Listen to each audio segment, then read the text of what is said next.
You know what, Philip? No, what, Dwayne? I think you do. We are going to jump down the rabbit hole. Let's go.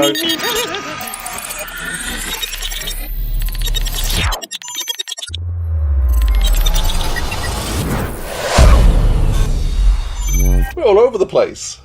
What do you mean? We did recommendations first, now we're down the rabbit hole. What on earth's coming next? Yeah, who knows? We're just mixing it up. I'm feeling crazy today. Things are sending me off the tree. Okay. Now, recently a person on Twitter gave us an idea for a rabbit hole, and I'm going to throw this question at you, Philip, because I'm sure you remember it. It's from the Between the Pages blog, and it reads, I have a question for a future rabbit hole, which is right now, in fact. The best Big Finish stories are often ones where all the puzzle pieces come together at the end. When I listen to a story like that, I'm tempted to re-listen to the story immediately because it will make more sense. Hang on, it's a two-threader. The second time while it's fresh in my mind. How do you two handle this? Do you re-listen to stories immediately? Or just know that when you revisit them at a future date, you'll remember some of the story elements? Go for it, Philip. Your answer, please. What a good question. Before I started doing this podcast, I would have listened to it again straight away. Of course, I was listening to less back then. Yeah. I, at times, struggle to find the time I need to get through as much as I get through. And so, I mean, the last time I remember doing it was with Companion Chronicles Jigsaw, which is a Jamie Companion Chronicle, where the entire story is chopped up and put into bits, so none of it's in the right order. And so it was hard work getting through. But I loved it, and then I listened to it again straight away because I knew where it was heading. And there's a reason why it's all in the wrong order, and it's very clever. And you can actually, if you had a CD player, I could put it on your phone, listen to it in the right order and get the story. But the reason why it's all cut up is part of the complex plot of it all.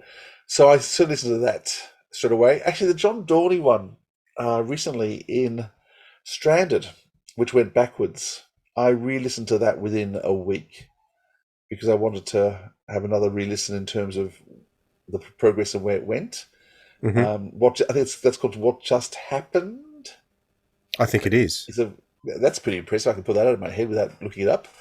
Yeah. So that's more recent. That's part of the Stranded series. So I love to listen to them again straight away, but I don't always get a chance. Actually, there was one of the Blake Sevens I recently listened to again. One of the ones with Stephen Greif just after he'd passed away, and I was just feeling like I wanted to hear it again. Mm-hmm. But mostly when I come back, it's a refreshing thing in terms of knowing where it's heading and listening out for things. But sometimes I've even forgotten some of the big plot twists along the way, and I get all surprised again. And one of the great things about the Randomoids is we often dive back a long way. Actually, it's not the long way ones, because the early ones I listened to several times. We know those ones very well. Because there wasn't as much around. That's right. It's the ones between probably 100 and 120 where I'm most vague about, because I've listened to them probably only once. So when we dive back into those ones, it's actually quite, I've forgotten this. And one of the random ones we're doing today, I had never listened to before, because when I went searching for it on my app, it wasn't there. And I went, I've never bought this. And so, to go and rectify that, to listen to it. That's how I do it. What about you? What do you do, Dwayne? I'm very much the same with the volume of stuff that comes out. Even before the podcast started, I think I was going, when the story came along where all the pieces came together right at the end, I went, oh, isn't that a great idea? Didn't that work out well? Isn't that fascinating? And then I'd be going, okay, what's next? So I'd be still looking for the next story.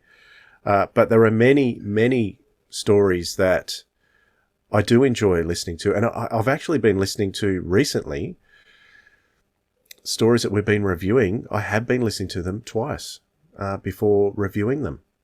Wow. And even the Tom Baker Antilia the Lost, I listened to that again. I listened to about halfway through. But the main reason for that is because I got distracted. And there were certain things that were happening within the story that I didn't quite understand. So I thought, I've got to go back to the start and get these things a bit clearer in my head. So I often find that distractions make me want to listen again. rather than, oh, isn't this wonderful? If it's wonderful, I know that one day, if I ever get back to it, I'll be able to enjoy it again. But yeah, it's distractions that are making me listen. I sometimes replay scenes or tracks because I sort of think, oh, hang on, what happened there? And how do we get to the end? So yeah, sometimes I do replay tracks more than entire stories, though. What a good question. Yeah, but great question. So keep those coming. If you want to tweet us at Audio Sirens, please do with any of your future rabbit hole topic suggestions. We would love to get those from you and have a little chat about them like we did just then.